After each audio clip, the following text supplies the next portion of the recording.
प्रधानमंत्री नरेंद्र मोदी के पूर्वोत्तर दौरे का आज तीसरा दिन। नागालैंड में आदिवासियों के महोत्सव को करेंगे संबोधित।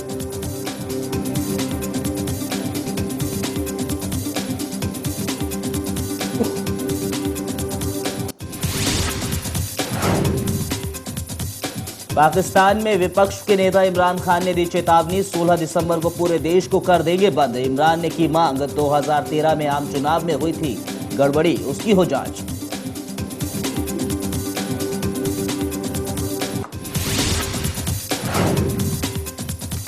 रोहतक की दो बहनों ने दिखाई बहादुरी, छेड़छाड़ करने वाले 3 मंचलों की बस में जमकर की धुनाई। परीक्षा देकर लौट रही थी लड़कियां, सरकार ने दी इनाम की घोषणा।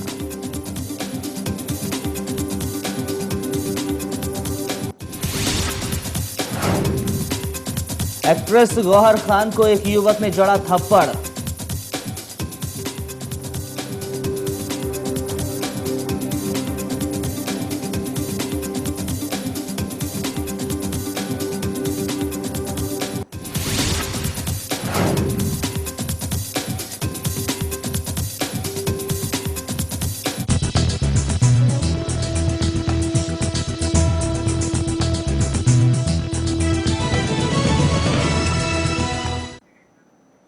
नमस्कार, आदाब और सुप्रभात। भारत ठंड की सर्द हवाओं के बीच खबरों की गर्माहट लेकर एक बार फिर से हाजिर हो चुका हूं मैं सुप्रभात भारत में, और उन खबरों से आप तक रूबरू कराएंगे हमारे सहयोगी जो एक बार फिर से हमारे स्टूडियो में आ चुके हैं। गुड मॉर्निंग अमित और नीरू। Good morning.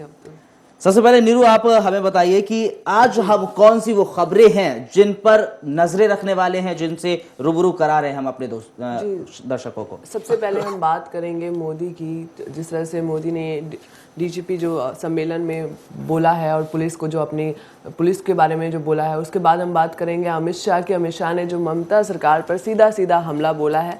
और उसके बाद हम बात करेंगे रोहतक की मर्दानी के बारे में कि किस तरह उन्होंने मनचले युवकों को सबक सिखाया और पेट्रोल और डीजल सस्ता हो गया, जनता के लिए अच्छे दिन आ गए हैं। और ज़रा हट के और सबसे लास्ट में वायरल वीडियो। लेकिन उन सबसे पहले प्रधानमंत्री नरेंद्र मोदी, जिन्होंने कल डीजीपी का एक सम्मेलन था वहां पर उन्होंने संबोधित किया।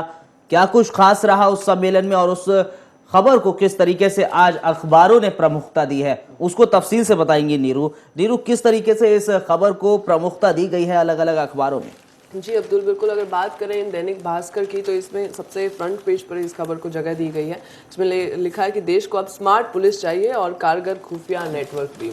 पीएम मोदी ने ये कहा है। पीएम मोदी ने जब डीजीपी सम्मेलन को संबोधित किया तब उन्होंने ये बात कही कि पुलिस जो है अब स्मार्ट होनी चाहिए, हमें स्मार्ट पुलिस की ज़रूरत है और हमारा जो खुफिया जो नेटवर्क है वो भी सशक्त होना चाहिए, ताकि आतंकवाद जैसे मुद्दे को हम उसमें डील कर सकें, आतंकवाद से इतनी बड़ी बड़ी प्रॉब्लम से। और भी बहुत सारी बातें बोली उन्होंने सम्मेलन में। बिल्कुल। और पुलिस को बोला है कि स्मार्ट होना चाहिए, वैसे पुलिस को स्मार्ट होना भी चाहिए। पुलिस को स्मार्ट होना चाहिए और उन्होंने स्मार्ट की एक अलग सी परिभाषा दी है। स्मार्ट को उन्होंने पूरा ब्रीफली बताया। तो एक तरीके से माना जा सकता है रावत जी, वो हर एक कहीं भी जाते हैं उसको उस अंदाज में बयां करते हैं। हाँ बिल्कुल, नरेंद्र मोदी की जो एक खासियत है, ये सबसे बड़ी चीज है, जिस भी चीज में घुसते हैं तो बिल्कुल डीप जाते हैं, उसके बेस तक पहुंचने की कोशिश करते हैं। इससे पहले हम जब बात करेंगे और जो चीजों को लिंक करते हैं वो वाकई देखने वाली बात होती है। चुनाव से पहले जब वो कश्मीर के बारे में बात कर रहे थे और भारत के बारे में उन्होंने बात की थी कि 3 चीजें हैं जिन्होंने भारत को पूरी तरह से नुकसान पहुंचाने वाली बात की, AK-47, AK-48 और AK-49। तो उसको जो लिंक जिस तरह से किया था तो उसमें भी वो दिल जीत लेते हैं। और यही पुलिस के लिए जो स्मार्ट उन्होंने शब्द का यूज किया है और उनको कैसे आइडेंटिफाई किया है वो वाकई काबिले तारीफ है। और इससे उनमें एक उत्साह जरूर दिखेगा। और वही जो बात मैं कहूंगा कि वो हर चीज कहां पर क्या बोलना चाहिए और किस तरीके से बोलना चाहिए, एक वो अलग सी काबिलियत है उनके अंदर और एक बहुत अच्छी बात है ये। जी बिल्कुल, उनके अंदर काबिलियत है बोलने की। तो एक अच्छे वक्ता है वो, जब जहाँ पर भी जाते हैं अपनी वाणी से लोगों का मन मोह लेते हैं, चाहे वो विदेश हो चाहे वो देश हो। देश में भी जितने भी उन्होंने सम्मेलन को संबोधित किया है, जितनी भी जगह पर गए हैं लोग उनके दीवाने हो गए हैं। विदेश में भी उन्होंने भारत को बहुत ही अच्छी तरह से प्रेजेंट किया है। और अगर बात करें पुलिस की तो स्मार्ट की उनकी डेफिनेशन उन्होंने दी है कि स्ट्रिक्ट एंड सेंसिटिव। स्ट्रिक्ट भी होना चाहिए पुलिस को, सेंसिटिव भी होना चाहिए और मॉडर्न भी होना चाहिए सारी तरह से। अच्छी फैसिलिटीज जो टेक्नोलॉजी है उसका अच्छे तरीके से यूज़ करना चाहिए।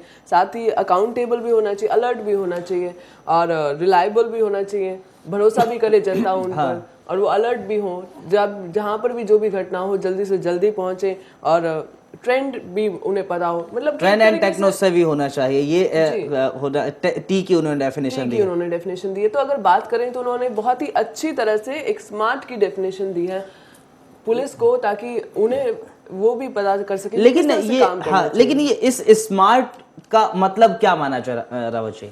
नहीं, अब्दुल स्मार्ट का तो उन्होंने आइडेंटिफाई कर दिया, एक एक चीजों को आइडेंटिफाई कर दिया। लेकिन यहाँ पर सबसे बड़ी जो सोचने वाली बात है कि नरेंद्र मोदी के अंदर वो काबिलियत है, अंतर्राष्ट्रीय स्तर की बात करें या भारत के अंदर बात करें, क्योंकि हम लोग किसी एक चीज के ऊपर छवि बना देते हैं तो हमारी वही छवि रहती है, लेकिन ये छवि को बदलना जानते हैं। शब्दों के ऐसे जादूगर हैं कि आदमी को सोचने पे विवश कर देते हैं। जैसे कल इन्होंने कहा कि पुलिस की जो भूमिका है या पुलिस की जो छवि फिल्मों ने खराब की है, तो वाकई सब लोगों के दिमाग में पुलिस की जिस तरह की छवि है और नरेंद्र मोदी के ऐसे बोलने के बाद कि फिल्मों के द्वारा ही छवि खराब हुई, तो कहीं ना कहीं आम आदमी सोचने को मजबूर हो गया। साथ में उन्होंने 33,000 जो पुलिस वालों की बात की है जो शहीद हुए हैं, तो इस तरह से इनको लिंक किया है, तो वाकई आम आदमी इस चीज को एक बार सोच रहा है कि हाँ, पुलिस की छवि वाकई फिल्मों ने ही खराब किया है, वाकई है। बिल्कुल वाकई है या फिर फिल्मों ने खराब करी है। ये एक बात है कि जिस तरीके से उन्होंने बोला है कि फिल्मों ने बिगाड़ी है पुलिस की छवि, हरिभूमि ने ये हेडिंग दी है, तो इसको किस तरीके से देखे नीरू? देखिए, अगर फिल्मों की बात करें तो ऐसा नहीं है कि फिल्मों ने ही छवि बिगाड़ी है। अगर हम फिल्मों में पुलिस की भूमिका की बात करें तो जैसे सिंघम है,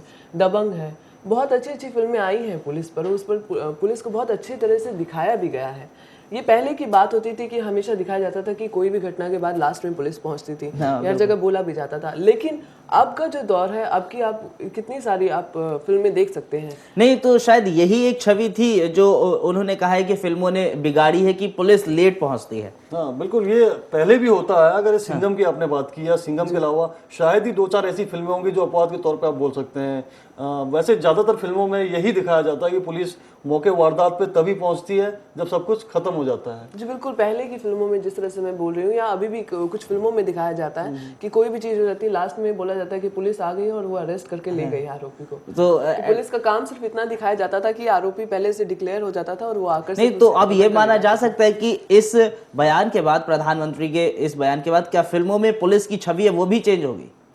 नहीं, फिल्मों का तो कह नहीं सकते। देखिए, फिल्में जो होती समाज का आईना होता है, राइटर किस तरह से लिखे, उसे किस तरह से करे, उसमें कुछ कह नहीं सकते। लेकिन आम आदमी जरूर इस बात को सोचने पे मजबूर हो जाएगा, क्योंकि नरेंद्र मोदी जो चीज कहते हैं आम आदमी उसको सोचता है। ये बात है, इसमें कोई दो राय नहीं है। तो निश्चित तौर पे पुलिस वालों के लिए, शहीदों की उन्होंने बात की है कि जो 33,000 शहीद हुए हैं, या कुछ और भी जो बातें पुलिस से जुड़ी हुई की हैं, तो निश्चित तौर पे पुलिस के लिए, एक छवि के लिए फायदा ही होगा, इसका कोई नुकसान नहीं होगा। फायदा होगा, लेकिन एक अगर इस पूरे सम्मेलन की बात करें, रंजीत सिन्हा की अगर हम बात करें, सीबीआई प्रमुख की, वो यहाँ पर भी सोते हुए नजर आए थे, इंटरेस्ट नहीं ले रहे थे पूरे समारोह में। उसको किस तरीके से देखें? देखिए, अगर इस खबर की बात करें तो अखबारों में दिया गया है, भास्कर में बिल्कुल छोटा सा दिया है कि नरेंद्र मोदी के भाषण में भी सो गए सिन्हा, बिल्कुल दिया गया है। और अगर बात करें हम हिंदुस्तान टाइम्स की, तो उसमें भी दिया गया है, CBI chief dozes off as Modi calls for smart policing. तो बात करें, बिल्कुल ये बहुत ही अचंभे की बात है, क्योंकि आप सीबीआई के चीफ हैं और उसके बाद अगर इतना बड़ा सम्मेलन है, पीएम मोदी अगर उसको संबोधित कर रहे हैं और आप फ्रंट में बैठे हुए हैं, ऐसा भी नहीं है कि आप कहीं बैक में बैठे हैं, आप बिल्कुल फ्रंट में बैठे हैं और आप सो रहे हैं, और आप सीबीआई प्रमुख हैं। हालांकि 3 दिन बाद आप रिटायर्ड हो रहे हैं, लेकिन उससे पहले अभी आप सीबीआई प्रमुख हैं और आप ऐसे सम्मेलन में सोते हैं, इंटरेस्ट नहीं लेते, वो एक अजीब ही बात लगती है। नहीं, निश्चित इस बात को कह सकते हैं। जो गृह मंत्री राजनाथ सिंह का प्रोग्राम था, वहां भी वो झपकी लेते हुए नजर आए थे। प्रधानमंत्री के प्रोग्राम में भी वो सोते हुए नजर आए। अब सोच रहे रिटायरमेंट के लिए टाइम ही कम बचा है, तो क्या करे सोने में। तो ऐसे ही माना जा सकता है कि रावत जी, अभी उन्होंने अभी से ही ये डिसीजन ले लिया कि हाँ, मेरा जो काल था, यानी कि जो काम करने का कहा जाए वक्त था, वो अब बीत चुका है, यानी कि रिटायरमेंट टाइम आने वाला है, तो अभी से ही इंटरेस्ट लेना बंद कर दिया है। नहीं, 3 दिन अगर बचे हुए रिटायरमेंट के तो इंटरेस्ट लेने की बात नहीं करेंगे, लेकिन इरिस्पॉन्सिबिलिटी यहाँ पे साफ तौर पे देखी जा सकती है। 3 दिन आपके बचे हुए हैं और सीबीआई प्रमुख आप हैं और प्रधानमंत्री का प्रोग्राम है, तो आप निश्चित तौर पे देखिएगा अपने कार्यकाल के दौरान अगर आखिरी वक्त में सब चीजें हो रही।